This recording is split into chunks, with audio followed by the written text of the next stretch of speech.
malu indikasi keimanan. Alhamdulillah, pertama-tama kita bersyukur dulu karena Allah telah menentukan kita sebagai orang-orang yang beriman. Namun kita mesti memeriksa diri apakah kita ini sudah benar-benar beriman kepada Allah dengan penuh keyakinan. Iman itu tidak cukup dinyatakan dengan lesan, dengan mengatakan asyhadu alla ilaha illallah wa asyhadu anna muhammadar rasulullah. Iya, secara formal orang kalau sudah baca syahadat itu sudah dianggap orang Islam, tapi nggak cukup. Ya. Jadi iman tidak cukup dinyatakan dengan lisan saja, misalnya dengan mengucapkan 2 kalimat syahadat, tapi iman harus didukung dengan pikiran, perasaan, dan perbuatan. Nah, ini yang disebut Islam kafah. Jadi Islam kafah itu bukan berarti semua orang masuk Islam. Tidak mungkin. Tidak mungkin. Karena Allah memang mentakdirkan ada yang beriman, ada yang tidak. Jadi memang tidak mungkin semua orang itu bisa beriman. Maka Islam kafah itu artinya kita secara kepribadian itu total. Atau orang bilang totaliter. Itu harus melibatkan pola pikir, perasaan, dan perbuatan, termasuk juga perilaku. Pada kesempatan ini kita akan membahas salah satu indikasi keimanan yang dinyatakan dalam bentuk perasaan, yaitu rasa malu. Jadi malu itu bagian dari emotion, dan emosi itu harus mendukung keimanan kita. Seseorang yang betul-betul beriman pasti merasa malu jika dia mengucapkan kata-kata yang menyimpang atau bertentangan dengan prinsip keimanan. Dan juga seseorang mukmin itu malu kalau dia melakukan suatu perbuatan yang bertentangan dengan prinsip iman. Misalnya, seorang yang telah melakukan tindakan korupsi pasti merasa malu pada dirinya sendiri dan pada orang lain. Bukan hanya pada orang lain saja, pada dirinya sendiri pun malu. Kok aku tahu bahwa korupsi itu bertentangan dengan ajaran Allah? Kok aku kok melakukan korupsi? Malu aku. Jadi di situ ada self judgment, keputusan pada diri sendiri. Nah, kalau kita memutuskan pada diri sendiri bahwa kita ini salah, nah terus kemudian kita lalu merasa tidak enak perasaan kita, itu perasaan malu. Malu yang seperti itu bagian dari keimanan. Misalnya lagi, kenapa sih dia merasa malu? Karena dia telah melakukan suatu perbuatan yang bertentangan dengan standar keimanan yang dia yakini.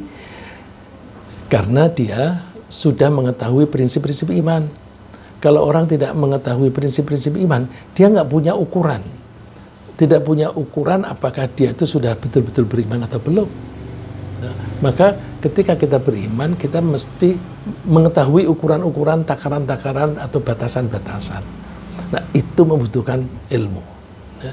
Jadi rasa malu itu muncul setelah ada proses evaluasi diri.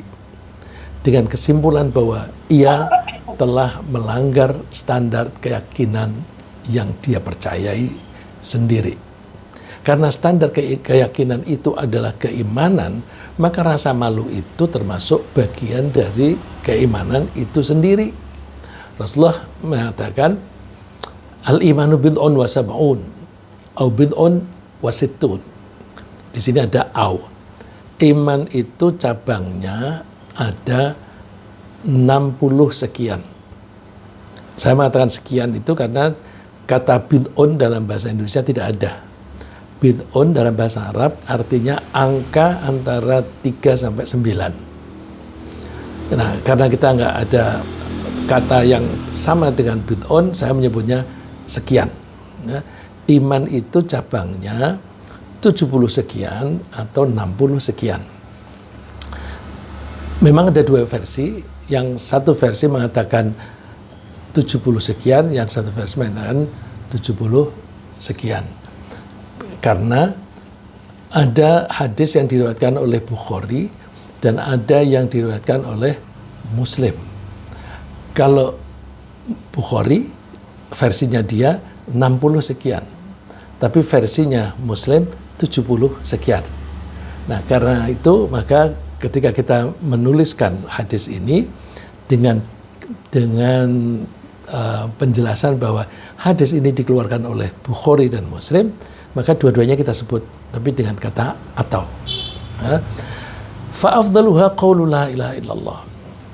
Cabang iman yang paling tinggi adalah kalimat la ilaha illallah. Cabang yang paling rendah adalah menyingkirkan bahaya dari jalan. Ya, kalau di kita ini di Jakarta misalnya ada paku di tengah jalan, kita singkirkan. Ada kabel yang bisa menyerimpung orang, dibenahi. Nah, itu termasuk cabang iman yang paling bawah. Nah, di antara itu ada malu. Wal haya'u syu'batun minal iman. Malu itu salah satu cabang dari iman. Nah, rasa malu itu bisa muncul pada seseorang, terutama orang mukmin yang meyakini nilai kebenaran keimanan berdasarkan pengetahuannya, berdasarkan keyakinannya, dan berdasarkan pengalamannya. Jadi dia punya pengetahuan, punya keyakinan dan pengalaman yang sudah dimiliki, ya sudah disimpan di dalam dirinya sendiri. Kemudian dia melakukan perbuatan-perbuatan. Kalau dia melakukan perbuatan yang bertentangan dengan yang dia miliki tadi, berupa pengetahuan, keyakinan, dan pengalaman, maka dia akan malu. Nah, ini saya jadi ingat teorinya Sigmund Freud. Sigmund Freud itu kan dianggap usang ya, tapi ada teorinya dia yang membagi jiwa itu ada ego, superego, dan id. Id itu dorongan, ego itu pelaksana, superego itu yang memberikan pengarahan dan sekaligus memberikan judgement atau evaluasi. Nah, kalau seseorang egonya itu melakukan perbuatan yang menyimpang, superegonya negur, kenapa kamu lakukan itu? Nah, kalau kita pinjam teori itu, nah ketika superego mengatakan, kenapa kamu lakukan itu melanggar, terus dia malu, nah itulah namanya iman. Ya. Karena malu, orang yang merasa bahwa dirinya telah melakukan tadi, dia merasa bahwa kok aku seperti orang bodoh sih? Nah, kok aku seperti orang bodoh sih? Itu kan berarti menganggap bahwa aku ini sebenarnya sudah tahu, tapi kenapa aku lakukan? Nah, kenapa aku melakukan kebodohan? Nah, sehingga karena dia merasa bodoh, dia merasa rendah diri, merasa tidak berguna, dan ingin menyembunyikannya agar orang lain tidak mengetahuinya. Nah, ini ciri-ciri khasnya orang malu. Dia merasa lalu rendah diri. Aku bodoh. Aku telah melakukan pelanggaran terhadap prinsip-prinsipku sendiri. Terus dia menghukum dirinya sendiri. Aku ini memang tidak berguna karena aku bodoh. Dan karena dia itu tidak menganggap bahwa itu suatu kebodohan, maka dia ingin menyembunyikannya. Nah, itulah maka tanda-tandanya orang yang malu itu suka terus menundukkan muka. Nah, jadi karena dirinya menghukum dirinya sendiri. Gitu. Nah, itu salah satu ciri khas orang yang malu. Jika ia sangat kuat dalam meyakini nilai kebenaran keimanan itu, ia pasti berusaha berhati-hati agar dia tidak pernah melakukan pelanggaran di masa yang akan datang. Jadi orang yang punya malu, kan akalnya atau superegonya itu menghukum diri sendiri, salah kamu. Nah, terus dia merasa rendah diri, terus kalau dia ingin bangkit kembali, dia mesti punya semangat. Lain kali aku tidak akan melakukan pelanggaran lagi. Lain kali aku tidak akan melakukan pelanggaran lagi. Nah, karena ada semangat semacam itu, itulah keimanan. Nah, dengan demikian, rasa malu bisa mengendalikan dan menjauhkan diri seseorang dari perbuatan yang bertentangan dengan nilai-nilai keimanan. Nah, itulah sebabnya rasa malu itu baik bagi setiap orang mukmin. Ya. Jadi baik. Ya. Kalau dikatakan malu itu jelek, mungkin malu yang bukan yang seperti ini. Ya. Rasulullah mengatakan, al-haya'u la ya'ti illa bi khair. Rasa malu itu tidak datang kecuali dengan kebaikan. Datang, kok malu kok datang? Ya, malu itu kan perasaan. Semua perasaan kita itu akibat. Kalau kita melakukan pelanggaran, lalu terus dan kita menyadari bahwa pelanggaran itu bertentangan dengan keimanan, bertentangan dengan ilmu kita malu. Nah, itu berarti malunya itu yang mengendalikan dia. Karena mengendalikan dia, maka itu bagian dari keimanan, dan malu yang seperti itu pasti baik. Ya. Kemudian, karena rasa malu itu baik dan bisa menjauhkan kita dari perbuatan buruk, maka kita tidak perlu menyingkirkan rasa malu dari hati kita.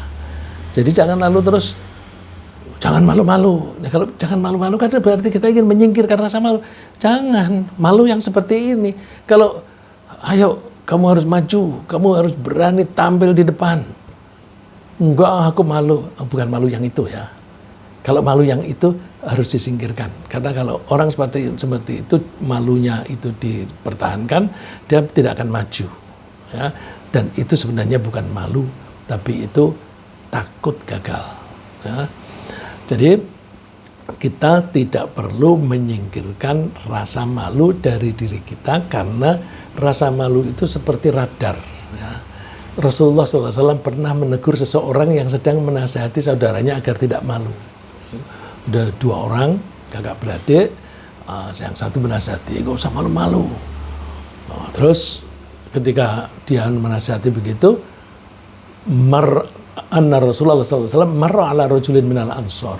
Rasulullah kebetulan lewat, mengetahui satu kakaknya ini menasihati adiknya bahwa ya'idhu akhoh, dia sedang menasihati saudaranya fil haya'i, tentang malu. Lalu faqala Rasulullah bersabda, da'hu, biarin aja dia, biarin aja. Fa innal haya'a minal iman, karena malu itu bagian dari iman. Ya, ini saya jadi ingat bahwa memang malu itu harus disertai dengan ilmu, tapi ilmu yang benar. Ya, jadi tentu rasa malu bisa muncul jika kita memiliki ilmu mengenai keimanan, karena nilai-nilai keimanan itulah yang kita gunakan untuk menilai apakah kita ini melanggar atau tidak. Maka hanya orang yang berilmu saja, yang bahasa Arabnya namanya ulama. Jadi ulama ini tidak harus hanya pintar baca Quran saja, harus mengerti tentang ilmu emosi, ilmu tentang malu dan sebagainya. Jadi maka hanya orang yang berilmu saja yang bisa menjaga akhlak mulia, yang itu berarti termasuk kriteria ketakwaan. Oleh karena itu kita perlu mempelajari ilmu pengetahuan mengenai keimanan yang dengan benar, agar kita memiliki pedoman yang benar. Nah, kalau kita tidak memiliki pedoman yang benar, ya judgement kita salah. Nah, Allah berfirman, innama yakhsyallaha min ibadil ulama. Hanya ulama lah di antara hamba-hambaku yang bisa bertakwa. Innallaha azizun ghafur. Sesungguhnya Allah Maha Perkasa dan Maha Pengampun. Saya ingat suatu saat saya ketemu seseorang yang dulu itu dia jabatannya direktur ya, di pemerintahan, berarti eselon 2. Terus pada saat itu dia suka ceramah di sekolah Islam yang berafiliasi dengan lembaga yang dia pimpin. Mohon maaf saya tidak menyebutkan lembaganya ya, karena saya khawatir itu nanti memperburuk citra lembaga itu. Karena itu kan saya hanya cerita kasus orang per orang. Ya. Terus dia itu suka menasihati bahwa malu itu bagian dari iman. Yang dinasihati itu ada guru, ada muridnya. Muridnya itu level SMA. Nah, kemudian saya suka ngobrol karena di kompleks itu ada masjidnya. Suatu saat saya ketemu lagi, Pak gimana Pak? Saya dengar Bapak dicopot dari jabatan. Oh iya, saya dicopot, tapi sekarang dikembalikan lagi kok gitu. Jadi karena presidennya ganti, presiden itu kan seleranya beda dengan presiden yang lain, selera dalam hal mencari pelaksana, menteri-menteri. Nah karena menteri itu juga membutuhkan dukungan dari bawahannya, maka kadang-kadang ada stafnya yang digeser. Nah dia kena geser, tapi kemudian ditarik kembali. Lalu saya tanya, ya biasa saya suka bertanya itu yang Masya Allah, saya nggak tahu, kecenderungan saya itu ingin mencari kebenaran meskipun kebenaran itu kadang-kadang dianggap orang itu kok masalah pribadi. Saya bertanya, Bapak sekarang kembali kepada posisi direktur. Bagaimana kalau ada orang yang memberi sogokan? Bapak terima nggak? Karena di dalam pemerintahan kita ini kan sudah lazim seperti itu. Dia mengatakan, aku tidak mau terima sogokan. Tapi kalau ada orang yang setelah saya bantu dengan perizinannya dan sebagainya, dia sudah melakukan proyeknya, kemudian saya diberi hadiah. Nah, kalau saya diberi hadiah seperti itu, saya terima. Loh itu bukanlah korupsi, Pak? Enggak, itu kan hadiah. Ya, dia menganggap itu hadiah. Nah, kalau definisi dulu memang belum tentu masuk dalam korupsi, tapi sekarang undang-undang sekarang itu termasuk gratifikasi. Terus Bapak tadi kan cerita pada anak-anak bahwa malu itu bagian dari iman. Bapak nggak malu, Pak? Terus dia bilang, ya kan saya tidak melanggar, gitu. Saya kan tidak melanggar. Nah ini menunjukkan bahwa supaya kita bisa malu, kita harus mempelajari prinsip-prinsip keimanan dengan benar. Sehingga judgement kita, evaluasi kita terhadap perilaku kita itu ukurannya pas. Kalau ilmu pengetahuannya tidak dikuasai atau ilmu pengetahuannya itu melenceng, maka evaluasi pada dirinya sendiri itu juga melenceng. Ya. Jadi prinsipnya bahwa untuk mengembangkan rasa malu yang benar, kita harus menguasai ilmu pengetahuan yang pas tentang keimanan. Setelah kita memiliki ilmu keimanan, kita mesti memperkuat komitmen untuk selalu berpegang teguh pada prinsip-prinsip keimanan itu dan menerapkannya dalam kehidupan sehari-hari. Jadi tidak cukup hanya mengetahui saja. Mengetahui terus pegang. Komitmen, aku akan melaksanakan ini.